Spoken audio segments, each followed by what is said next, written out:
میرے رسول پاک علیہ السلام کا دروازہ سب سے بڑا دروازہ ہے، حضور کا دروازہ سب سے بڑا دروازہ ہے، لیکن میرے دوستو یاد رکھنا نبی پاک علیہ السلام نے بھی لوگوں کو جب رستہ دکھایا ہے تو رب کریم کا رستہ دکھایا ہے، اللہ کا رستہ دکھایا، اللہ کریم کا رستہ دکھایا، لوگوں رب کی طرف توجہ کرائی۔ میرے رسول کریم سید عالم صلی اللہ تعالی علیہ وسلم نے لوگوں کی اللہ کی جانب توجہ کرائی اور لوگوں سے یہ کہا کہ وہ اپنے رب کریم کی جانب اپنا ذہن رکھیں، اپنی توجہ اپنے اللہ کی جانب مبذول کریں۔ میری بات کو اچھے طریقے سے سمجھیے گا، علم اللہ تبارک و تعالی عطا کرتا ہے تو اسے اللہ کی عطا ہی سمجھنا چاہیے۔ کچھ لوگوں کے پاس علم ہوتا ہے پر علم نافع نہیں ہوتا، وہ ٹامک ٹونجا مارتے رہتے ہیں ساری زندگی۔ علم کو اللہ کی عطا سمجھیں، اپنی عقل پر اپنے شعور پر زیادہ بھروسہ نہ سمجھیں، نظر اللہ پہ رکھیں۔ حضرت مولا علی شیر خدا کرم اللہ تعالی وجہہ الکریم سے کسی نے پوچھا تھا بڑا عالم کون ہوتا ہے؟ ہمارے ہاں تو اب وہ والے عالم پائے جاتے ہیں نا اللہ ماشاءاللہ، جو ممبر پہ بیٹھتے ہیں تو دعوے ہی دعوے ہیں، ممبر پہ بیٹھتے ہیں تو دعوے ہی دعوے ہیں، اس طرح کے عالم ہمارے ہاں پائے جاتے ہیں۔ وہ ہر بات میں دعویٰ کرتے ہیں، میں یہ کر دوں گا، میں وہ کر دوں گا۔ یہ مزاج علماء کا نہیں۔ حضرت علی المرتضیٰ سے کسی نے پوچھا بڑا عالم کون ہوتا ہے؟ فرمایا بڑا عالم وہ ہوتا ہے کہ جسے مسئلے کا پتہ نہ ہو تو وہ کہہ دے مجھے نہیں پتا، میں پتہ کر کے بتاؤں گا، غلط بات بیان نہ کرے۔ امام مالک سے کسی نے کوئی مسئلہ پوچھا تو آپ فرمانے لگے مجھے اس سوال کا جواب نہیں آتا، ہمارے بزرگ سمجھاتے کیا ہے؟ وہ کہنے لگا آپ اتنے بڑے امام ہیں تو اس سوال کا جواب نہیں آتا۔ آپ فرمانے لگے اگر مجھے ہر سوال کا جواب آتا پھر تو میں خدا ہوتا، مجھے ہر سوال کا جواب نہیں آتا، مجھے تو اتنا آتا ہے جتنا میرے رب نے مجھے عطا کر دیا ہے۔ اپنی نظر اللہ پہ رکھیں، نکل آئیں اس معمے سے باہر کہ میں کوئی بلا ہوں، مجھے بڑا پتا ہے، میرے پاس 6 ڈگریاں ہیں، مجھے 10 جگہ پہ تدریس کا شغف حاصل ہے، اس سے نکلیں باہر۔ قرآن مجید دیکھیے گا، اللہ تعالیٰ نے ارادہ قدرت فرمایا کہ میں حضرت آدم کو بناؤں گا، پھر بنانے کے بعد فرمایا فرشتوں سجدہ کرو آدم کو، سب نے سجدہ کیا الا ابلیس ابا واستکبر وکان من الکافرین، سب نے سجدہ کیا سوائے ابلیس کے، اس نے انکار بھی کیا، تکبر بھی کیا اور کافروں میں سے ہو گیا۔ تو یہ جب اللہ تعالیٰ نے سجدہ کرایا تو کیسے کرایا؟ اللہ تبارک و تعالیٰ نے نا حضرت آدم کو علم سکھایا خود، وعلم آدم الاسماء کلہا، خود اللہ فرماتے ہیں کہ میں نے جناب آدم علیہ السلام کو تمام اشیاء کے نام سکھائے، سب اشیاء کے نام سکھائے۔ تو وہ چیزیں پھر میں نے نا، اللہ فرماتے ہیں میں نے فرشتوں پہ پیش کی، میں نے کہا کہ بتاؤ ان کے نام کیا ہے، تو فرشتوں نے جو جواب دیا وہ سمجھنے والا ہے۔ اللہ نے چونکہ خود علم سکھایا تھا حضرت آدم کو، جناب آدم سکھایا تھا، لیکن فرشتوں کو نہیں سکھایا تھا۔ تو اللہ کریم نے فرمایا فرشتوں اب یہ بتاؤ ان چیزوں کے نام کیا ہیں؟ تو فرشتے کیا کہتے ہیں؟ فرشتے عرض کرتے ہیں قالوا سبحانک لا علم لنا۔ آپ کبھی یقین کریں اس چیز کی لذت لیں تو مزہ آ جائے۔ کہا قالوا سبحانک، کہنے لگے تو پاک ہے، قالوا سبحانک، کہنے لگے تو بھئی آدم علیہ السلام کو نام سکھا لیے، پھر فرشتوں کے سامنے وہ چیزیں پیش کر کے کہا ان چیزوں کے نام بتاؤ، تو فرشتے کیا کہتے ہیں؟ کہتے ہیں قالوا سبحانک، تو پاک ہے، لا علم لنا، ہمارے پاس کوئی علم نہیں، الا ما علمتنا، ہمیں تو اتنا پتہ ہے جتنا تو نے ہمیں سکھا دیا ہے، ہمیں تو اتنا پتہ ہے جتنا تو نے ہمیں، لا علم لنا، ہمارے پاس کوئی علم نہیں ہے، اتنا ہی پتہ ہے جتنا تو نے ہمیں سکھا دیا ہے، اس سے زیادہ ہمارے پاس علم۔ اور یہ کیوں تو نے ہمیں جتنا سکھایا اتنا پتہ ہے؟ فرشتے یہ نہیں کہتے یا اللہ تو زیادہ سکھا، آدم کو دیا تو ہمیں بھی دے، یہ نہیں فرمایا، فرمایا انکا انت العلیم الحکیم، اے اللہ تو علم والا بھی ہے اور حکمت والا بھی ہے، تجھے پتہ ہے کس کو کتنا دینا ہے، جتنا تو نے مناسب سمجھا جناب آدم کو دیا، اور جتنا تو نے بہتر سمجھا وہ تو نے ہمیں عطا فرمایا۔ تو اگر آپ کے پاس علم ہے، کہیں نالج ہے، اس کو اللہ کی عطا سمجھے۔ ہمارے ہاں بہت سارے لوگ بن کے بیٹھ جاتے ہیں، میں اکثر کہتا ہوں کہ پھر وہ دعوے کرتے ہیں میرے علاقے والے جاہل ہیں، میرے شہر والے جاہل ہیں، میرے خاندان والے پڑھے نہیں، یہ آپ کا دعویٰ ہے، یہ آپ کو خراب کر دے گا۔ ہم نے بہت سارے ایسے لوگ دیکھے جو بہت بڑے عالم تھے، لیکن اللہ جب لینے پہ آیا تو عقل ہی لے گیا، شعور ہی چلا گیا، حافظے ختم ہو گئے۔ آپ دیکھتے ہیں بڑھاپے میں کچھ لوگ ایسے ہوتے ہیں کہ جن کو یہ بھی یاد نہیں رہتا کہ میرا نام کیا ہے، میں کہاں ہوں، مجھے کدھر جانا ہے۔ تو اس وقت سے اللہ کی پناہ مانگیں اور اپنی نظر اپنے رب کریم کی جانب رکھیں، اللہ کی جانب اپنی نظر کو مبذول رکھیں۔ دوسری بات، علم کے بعد ایک چیز آتی ہے جس کا نام ہے ہدایت، جس کا نام ہے تقوی، جس کا نام ہے پرہیزگاری، جس کا نام ہے عمل، عبادت، ریاضت۔ یہ بھی اسی وقت ہی نصیب ہوتی ہے جب میرا رب کریم نصیب فرما دیتا ہے۔ ہم نے نا نیکی کا اپنا اپنا سٹیٹس بنا لیا ہے، اپنا اپنا معیار بنا لیا ہے۔ کچھ لوگ کہتے ہیں کہ جناب مسجد میں سیمٹ کا توڑا دینے سے بہتر ہے کسی غریب کو آٹے کا تھیلا دے دو۔ اب اس نے اپنا مزاج بنا لیا نا نیکی کا، اس نے اپنا سٹیٹس بنا لیا۔ میرا یہ سوال ہے کہ نبی پاک صلی اللہ تعالی علیہ وسلم جب مدینہ شریف آئے تھے تو حضور نے سب سے پہلے غریبوں میں آٹا تقسیم کیا تھا کہ سب سے پہلے مسجد بنائی تھی؟ کیا عجیب لوگوں کا رنگ ہے، اپنی مرضی کی ہدایت، اپنی مرضی کا تقوی، اپنی مرضی کا معیار۔ مسجد کوئی بڑا چھوٹا خطیب بھی میری طرح کا ہو نا، تو وہ مسجد میں بیٹھ کے جب نبی پاک کی بات کرتا ہے تو کہتا ہے میرے رسول پاک غریبوں کا سہارا بن کے آئے۔ وہ غریبوں کی بات کرتا ہے، مسکینوں کی، لاچاروں کی، کمزوروں کی بات۔ تو مسجد ہی تو وہ ادارہ ہے جہاں سے غریبوں کی بات ہو رہی۔ تو اب لوگوں نے غریب کو اور مسجد کو لڑانا شروع کر دیا، اس کو لڑاؤ کہ مسجد میں پیسے دینے سے بہتر ہے آپ غریب کو آٹے کا تھیلا دے دیں۔ آپ یہ کیوں نہیں کہتے کہ مسجد میں بھی آپ توڑا دیں ایک سیمٹ کا اور ساتھ غریب کو بھی خدمت کریں؟ یہ کیوں نہیں تقویٰ؟ اپنی اپنی مرضی کا مزاج، اپنی اپنی۔ کچھ لوگ کہتے ہیں چھوڑو جی، ساری زندگی انسان نماز پڑھتا رہے اور پھر گالیاں بھی دیتا رہے، بندہ داڑھی بھی رکھ لے اور جھوٹ بولنا بھی نہ چھوڑے۔ تو یہ آپ نے اپنے پاس سے تقوی کا معیار بنایا۔ گالی دینے کا گناہ ہے اور داڑھی رکھنے کا ثواب ہے۔ تو اگر آپ داڑھی رکھے ہوئے ہیں اور آپ کوئی غلطی کر رہے ہیں تو اس سے آپ کی داڑھی کا ثواب ختم، اللہ کرے آپ کو سمجھ آئے میری بات۔ آپ کوئی غلطی کر رہے ہیں، داڑھی کا ثواب اس سے ختم، وہ اپنی جگہ پہ قائم ہے چیز۔ اپنی مرضی کا کیوں تقوی کا معیار بناتے ہیں؟ تقوی کا مزاج اپنی مرضی کا نہ بناؤ۔ اللہ کی بارگاہ سے دعا مانگو کہ یا اللہ ہمیں ہدایت کا نور عطا فرما، اللہ تو ہمیں رستہ دکھا، تو بتا کہ ہدایت کیا ہے۔ تو رب فرماتا ہے اللہ ولی الذین آمنوا، اللہ مومنوں کا مددگار ہے، یخرجہم من الظلمات الی النور، وہ انہیں اندھیروں سے نکالتا ہے اور نور کی طرف روشنی عطا فرماتا ہے۔ اندھیروں سے نور کی طرف اللہ لاتا ہے۔ اللہ ولی، اللہ مومنوں کا ولی ہے، وہ انہیں اندھیروں سے نور کی طرف نکالتا ہے۔ ہدایت ہمیشہ اللہ کی طرف سے سمجھے۔ جب وہ نماز کی توفیق دیتا ہے تو اپنے فضل سے دیتا ہے، جب وہ ذکر کی توفیق دیتا ہے تو اپنے فضل سے۔ ہم سمجھتے ہو جی فلانا نہیں پڑھ رہا بڑا بیوقوف ہے، فلانا نہیں پڑھ رہا، تو تم کیا اپنی عقل کے زور پہ پڑھ رہا ہے؟ میں جی اللہ کے فضل سے 2 سپارے پڑھتا ہوں، تو کس پہ احسان کرتے تو 2 سپارے پڑھ کے رویا کر، کہ اگر مالک تو بڑا قریب نہیں۔ بڑے لوگ ہیں جن کو پورا قرآن حفظ ہے پر انہیں پڑھنے کی توفیق نہیں، تو انہیں فضل کیا اور مجھے توفیق دے دی ہے پڑھنے۔ رویا کر، پڑھ کے رویا کر، راتی ساری کر کر زاری، وہ نیند اکھاں تھی توندے تے فجرے اوہی گناہگار کہاون سب تو نیوے ہوندے۔ مہربانی کریں، ڈریں، نیکی کریں تو پھر ڈریں، پھر احساس پیدا کریں، پھر اپنے اندر وہ کمزوری لائیں، کہیں توبہ توبہ مجھے تو پتہ ہی نہیں، تو جانتا ہی نہیں۔ حضرت سیدنا امام اعظم ابو حنیفہ رحمۃ اللہ تعالی علیہ کے ساتھ ایک شخص کہتا میں نے نماز پڑھی، تو عشاء کی نماز تھی۔ یہ جو لوگ بڑے ہوتے ہیں نا، جن کے پیار کرنے والے بڑے ہوتے ہیں، ان کے گرد خوف بھی بڑا ہی ہوتا ہے، انہیں بڑا ڈر لگتا ہے، بڑی بعض اوقات آزمائش ہوتی ہے ان کی۔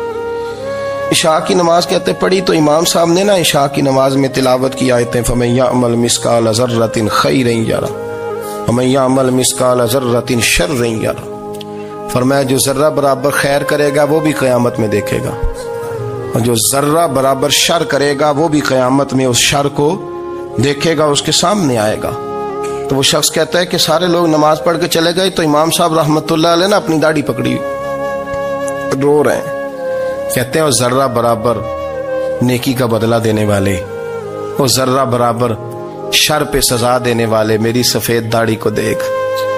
مالک میرے ذرے ذرے سامنے نہ لانا، لوگ تو میری بڑی قدر کرتے ہیں دنیا، میں تو بڑا پہچانا جاتا ہوں، لوگ تو میری راہوں میں پھول لیے کھڑے ہوتے ہیں، مجھے بڑا نوازتے ہیں. قیامت میں رسوا نہ کر دینا، میرے لیے مشکل ہو جائے گی. وہ کہتے ہیں میں نے امام صاحب کا درد دیکھا، مجھے کوئی کام تھا تو میں چلا گیا. میں نے کہا کہ وہ اس وقت اللہ کے حضور حاضر ہیں تو میں دوبارہ آؤں گا. کہتے ہیں میں تہجد کا وقت آیا تو امام صاحب وہیں بیٹھے تھے اور ان کی داڑھی آنسوؤں سے بھری ہوئی تھی اور زور سے داڑھی پکڑی ہوئی. کہنے لگے مالک رسوا نہ کر دیں، قیامت میں رسوا نہ کر دیں. یار جو ہدایت یافتہ لوگ تھے وہ تو ڈرے ہوئے تھے، وہ تو سہمے ہوئے تھے، وہ تو کہتے تھے یہ اس کا فضل نہیں، اس نے بلا لیا، یہ اس کا کرم نہیں. حضرت باعزید بستامی کسی کافر کو دیکھتے تو رو پڑتے، کہتے مالک تو کتنا قریب ہے، یہ بے ایمان رہ گیا، تو نے اپنے فضل سے مجھے اپنے نبی کا غلام بنا لیا. وہ رو پڑتے. یہاں تو لوگوں کا دعویٰ ہی بڑا ہے. نمازی اللہ خیر فرمائے وہ تو دوسروں کو گھورتا ہے، وہ کہتا ہے جنت کا میں مالک ہوں، کنجیاں میرے پاس ہیں، میں کسی اور کو گھسنے نہیں دوں گا. اور اگر 2-3 حج کر لے تو پھر تو وہ کہتا ہے کہ اب میرے سے پوچھ کے لوگ جنت میں جائیں گے معاذ اللہ. اور اگر وہ 2 4 5 7 دفعہ کوئی نفل پڑھ لے تو پھر وہ کہتا ہے چھوڑیں جی سارے لوگ بے عمل ہیں، میں اکیلا نیک ہوں. نہ ایسا کریں، اپنی توجہ اپنے رب پہ رکھیں، اپنی توجہ اپنے معین الملت والدین، عطائے رسول، ہند الولی، غریب نواز، خواجہ معین الدین چشتی، حضرت خواجہ اجمیر، شاہ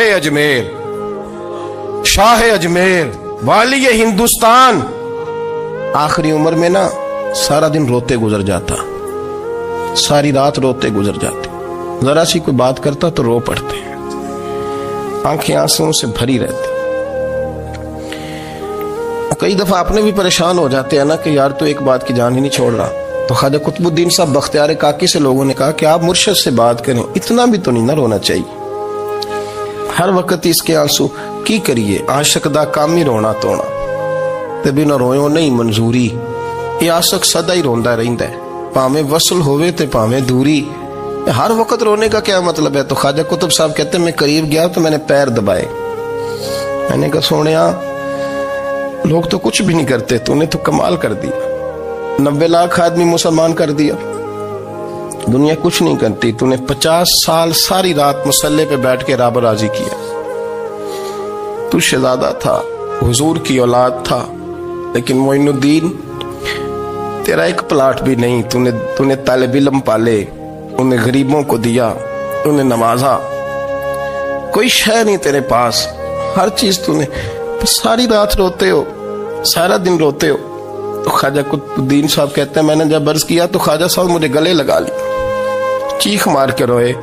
کہنے لگے قطب الدین پتر داڑھی سفید ہو گئی، جانے کا وقت آ گیا.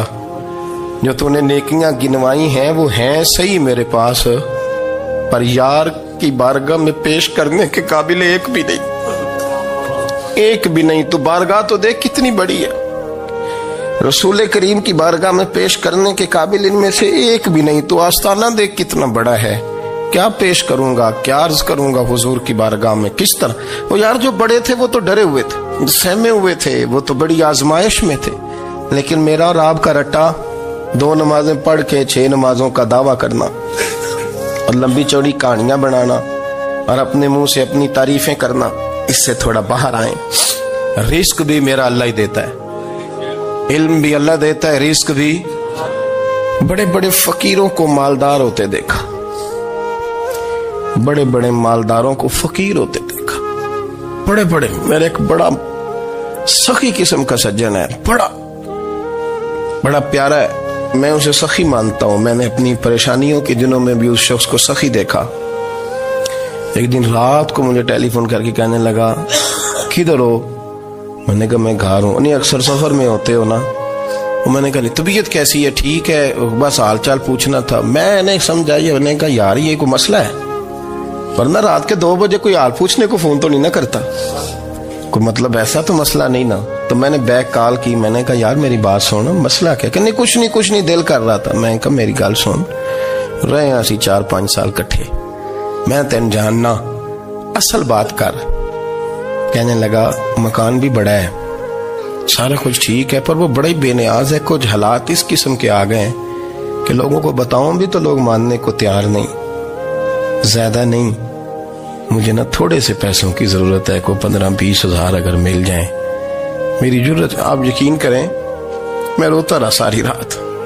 میں نے کہا مہربانہ تیرا کس طرح کریں گے, اس سے لے کے زمانہ استعمال کرتا تھا, پر بے پرواہی ویخ نہ سجڑ دی, جتھے کسے دی پیش نہ جاوے انہیں تاجہ والے در در رولے تے منگتے ہیں تخت بٹھاوے. سجنا کسے نو کارا مل دئی, کوئی کعبے خالی آوے. واللہ خیر الرازقین, وقت تو دائیں بائیں نہ جا, رزق تو تجھے میں دوں گا, میں ہوں بہتر رزق دینے والا. بڑے بڑے بادشاہ, بڑے بڑے شہنشاہ, بڑے بڑے لوگ, ہاتھوں میں کاسے, فقیریاں. ام ربیعہ کہا کرتی تھیں, بڑی نیک اور صالح خاتون تھیں. وہ کہتی ہیں کہ میں نا بڑے امیر آدمی کی بیوی تھی, اپنے شوہر کے ساتھ چھت پہ بیٹھی تھی تو نیچے فقیر مانگنے والا آیا. اس نے بڑے درد سے صدا کی تو میں نے اپنے شوہر سے کہا کچھ دے دے. کہا دفع کر, ان لوگوں نے دھندا بنایا ہوا ہے. کہتی میں میکے سے بھی بڑا مال لے کے آئی تھی, میرے ماں باپ بڑے امیر تھے, تو میں نے نا چوری اپنے خامہ سے نظر بچا کے باتھ روم جانے کے بہانے گئی, اور نیچے جا کے 5 دینار میں نے اس فقیر کی ہتھیلی پہ رکھے. کہتے اس نے 5 دینار دیکھے, پھر میری طرف دیکھا تو میں نے اس کی آنکھوں میں آنسو چمکتے دیکھے. کہنے لگے بی بی رب تیرا بھلا کرے, میں 3 دنوں کا بھوکا ہوں. کہ وہ چلا گیا. میں گھر آ گئی, جب باہر آئی تو میرا شوہر کہنے لگا تو اتنی اب اتنی تو تیز ہو گئی ہے اور تو اتنی خود مختار ہو گئی ہے, میرے بغیر پوچھے مال خرچ کرے گی, جا تجھے 3 طلاقیں. کہتی میں بالدار اور وزادار باپ کی بیٹی تھی, طلاق لے کے گھر آئی تو میرا باپ ٹوٹ گیا, چارپائی پہ چلا گیا. اوہو یہ کیا بن گیا. کہتی بڑی تکلیف رہی. 1-2 سال کے بعد میرے ابا نے میری شادی کر دی. اب جس شوہر کے پاس گئی وہ بڑا نیک تھا, پرہیزگار تھا, اللہ نے بہترین صلہ دیا. کتنی چھت پہ بیٹھی تھی, دروازے پہ فقیر آیا, میں نے شوہر سے کہا کچھ دے دوں. کہنے لگا 5 نہ دینا, 15 دینا, 20 دینا, میں فقیر ہوں, میں نے فقر سے دولت دیکھی ہے, اسے خالی نہ لوٹانا. کہتی ہے کہ میں نیچے گئی اور جب میں نے اس کی طرف دینار بڑھائے تو میری چیخ نکلی, پیسے پھینک کے میں بے ہوش ہو کے گری. میرا شوہر نے آ کے اٹھایا, اندر لے گیا, پانی منہ پہ چھڑکا. کہنے لگا تجھے کیا ہوا؟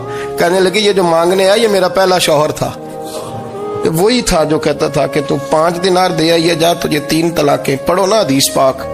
میرے نبی پاک علیہ السلام نے فرمایا ایک بندہ گنجا تھا. گنجا کوئی ترتیب آگے پیچھے ہو جائے تو مفہوم کے لحاظ سے, لیکن میں مفہوم اس کا واضح کرتا ہوں. ایک گنجا تھا, کوئی شے نہیں تھی, سر پہ بال بھی نہیں تھے, رویا کرتا تھا. اللہ تعالیٰ نے فرشتے کو بھیجا, تجھے کیا چاہیے؟ تو کہنے لگا بال آ جائیں اور تھوڑا مال آ جائے. فرشتے نے ہاتھ پھیرا تو بال بھی آ گئے, تو بکریاں بھی آ گئیں, لائنیں لگ گئیں, مال ہی مال ہو گئے. دوسرے کے پاس گیا, وہ کوڑا تھا, اس کو جا کے کہا کیا چاہیے؟ کہنے لگا شفا ہو جائے اور کچھ اللہ تعالیٰ آسانی کر دے. شفا بھی ہو گئی, گائیں بھی دے دی, بھینسیں بھی دے دی, مال ہی مال ہو. پھر ایک کے پاس گیا, وہ اندھا تھا, تجھے کیا چاہیے؟ اس نے کہا آنکھیں ملنے اور کچھ ساتھ اللہ مال دے دے. اونٹ ہی اونٹ ہو گئے. جب بڑا نواز دیا تو پھر مالک نے امتحان لینے کا ارادہ کیا. یاری تیری سونا ہے پر آزمائشاں بھی تیریاں اگ, آزمائشاں تیریاں, صحیح کہہ رہا ہوں, آزمائشاں تیریاں. یاری تیری سونا ہے پر آزمائشاں تیریاں, اے سونا پرکھیا جامدائی, پہلو نال لگاں دے لگ. اللہ نے فرمایا آزمائش کرو. سب سے پہلے گنجے کے پاس آئے, اسے کہا اللہ کے رستے میں کچھ دیکھا نہیں لگا, میرے خرچے ہی بڑے, دیکھو تو صحیح کتنی مشکل میں وقت گزارتا ہوں, حال ہی کوئی نہیں. تو اس نے کہا میں نے تو سنا ہے تو گنجا اور بھوکا ننگا تھا. کہنے لگا میں تو جدی پشتی رئیس اعظم ہوں, تجھے کس پاگل نے کہا ہے بھاگ جا؟ اس نے کہا اچھا جیسے تو تھا ویسے ہی ہو جائے. کھیت کھلیان اجڑ گئے, پھر سے گنجا ہو گیا. حضور علیہ السلام فرمانے لگے, پھر وہ اس کے پاس گیا جو کوڑا تھا, اسے کہا کچھ دے. کہنے لگا خرچے ہی بڑے, اب پوچھ لیں کسی امیر آدمی سے، کہے گا چکی کے نیچے ہاتھ ہے میرا، میرے سے زیادہ تو پریشان بندہ ہی کوئی نہیں. کیا بتاؤں آپ کو، اتنا ٹیکس ہے، اتنا جرمانہ ہے، فلانی شے، بڑا کچھ گنواتے ہیں لوگ. اس نے کہا میں نے تو سنا تو پہلے کوڑا تھا. اس نے کہا جا دوڑ جا، میں تو رئیس اعظم ہوں، دادا بھی پردادا بھی اور ساری نسل ہی. اس نے کہا اچھا جیسے تو تھا ویسے ہی ہو جائے. پھر وہ گیا اندھے کے پاس اور جا کے کہا اللہ کے نام پہ کچھ دے. تو کہنے لگا رب کے نام پہ؟ یہ کھڑے ہیں اونٹ جتنے تیرے دل کرے لے دا. اس نے کہا کیا معنی اس بات کا؟ کہنے لگا یار تجھے کیا بتاؤں، میں تو اندھا تھا، میں نے تو کبھی دنیا دیکھی نہیں تھی. پھر اس کریم نے فضل کیا تو مجھے بڑا کچھ دکھایا. میں کیا بتاؤں، میرا دل کر رہا ہے کہہ دوں کہ پھر اس نے کعبہ دکھایا، پھر اس نے روضہ رسول دکھایا، پھر اس نے ریاض الجنہ کے سجدے دکھائے، پھر اس نے اپنے محبوب کے دروازے کی رونقیں دکھائیں. اس نے بڑا کچھ دیا، اس نے بڑا نوازا. میرے پاس تو شاید میں بدکار پرانا خادم، کسے در ملی نہ ٹوئی، اعتباسف یار نے نظر جو کی تھی پھر واسف ہی ہوئی. یہ تو اس کا کرم ہوا. تو یہ وہ کہنے لگا تو اللہ کے نام پہ جان مانگ، میں وہ بھی دینے کو تیار. میرے پاس تو شے ہی کوئی نہیں تھی، مجھے تو اپنا پتہ ہے، میں تو کوئی شے نہیں تھا، کچھ نہیں تھا میرے پاس. یہ تو ان کا کرم ہے کہ رخ ان کا ادھر ہے. اور مختصر سی میری کہانی ہے، یہ جو بھی ہے ان کی مہربانی ہے. تو وہ کہنے لگا میں بھی کچھ لینے نہیں آیا تھا، تیری آزمائش ہی کرنے آیا تھا. تیری عزتیں بھی سلامت رہیں گی، تیرا مال بھی سلامت رہے گا، تیری شفا بھی. اپنی زندگی میں کبھی بھی اللہ کی بارگاہ سے توجہ ادھر ادھر نہ کریں. چھوڑیں لوگ کیا کر رہے ہیں، دنیا کیا کہہ رہی، کبھی بھی اپنی توجہ دائیں. ہمارا یہ مسئلہ بن گیا کہ ہماری سیاست ہے، ہماری دنیا داری ہے، ہم بندوں کو راضی کرنا چاہتے ہیں. ہم دیکھتے ہیں کون کس طرح، اور آپ یقین کریں آپ تھک جائیں گے، بندے راضی نہیں ہوں گے، وہ نہیں راضی ہوتے. آپ ان کو منا کے لائیں گے تو ادھر والے نکل جائیں گے، ادھر کو منائیں گے تو ادھر والے نکل جائیں گے. اس چکر سے باہر آئیں، اس رب کو راضی کریں جو فرماتا ہے ان الذین آمنوا وعملوا الصالحات سیجعل لهم الرحمن ودا. فرمایا تو ایمان لانے کے بعد نیک عمل کر، میں لوگوں کے دلوں میں تیری محبت پیدا کر دوں. رحمان لوگوں کے دلوں میں محبت ڈال دے گا، اللہ لوگوں کے دلوں میں. اپنی نظر ہمیشہ اپنے رب پہ رکھیں. اتنی لمبی چوڑی دنیا داروں سے امیدیں نہ وابستہ کریں. میں نے دیکھا ہے لوگ کاسا لیسی کرتے ہیں، کبھی اس کے دروازے پہ کبھی اس کے دروازے پہ. ان چکروں سے باہر آئیں اور اپنے رب کی بارگاہ کی طرف توجہ کریں. استغفار شوق سے پڑھا کریں. اور اکیلے میں نا، اکیلے میں حضرت رئیس المتکلمین مولانا نقی علی خان صاحب رحمۃ اللہ نے لکھا ہے کہ فرعون 500 سال حکومت کر گیا. یہاں تو 5 سال کی حکومت کی پیر لڑکھڑاتے ہیں، 500 سال. فرماتے اصل وجہ یہ تھی کہ دنیا جب سو جاتی تھی نا تو اوپر چادر لے کے تو مسلح پہ بیٹھ جاتا تھا اور ہاتھ باندھ کے کہتا تھا رب تو ہی ہے، میرا پردہ نہ کھولنا، مالک تو ہی ہے، کرم نوازی کرنا، میری پکڑ نہ کرنا. وہ بے ایمان ہو کے اگر 500 سال ہاتھ باندھے تو گزارا کر لیتا ہے، تو ایماندار ہے. پر مسئلہ یہ ہے کہ تو رات کو بکل مار کے ہاتھ نہیں نہ باندھتا، تو منت نہیں کرتا، تو استغفار نہیں کرتا. توبہ کریں تو بچے رہیں. وہ اتنی لمبی حکومت کر گیا چونکہ رات کو کہتا تھا مالک رب تو ہی ہے، لیکن مہربانی فرما، میری پکڑ نہ فرمایا تو اللہ نے تو اس کو مہلت دے دی.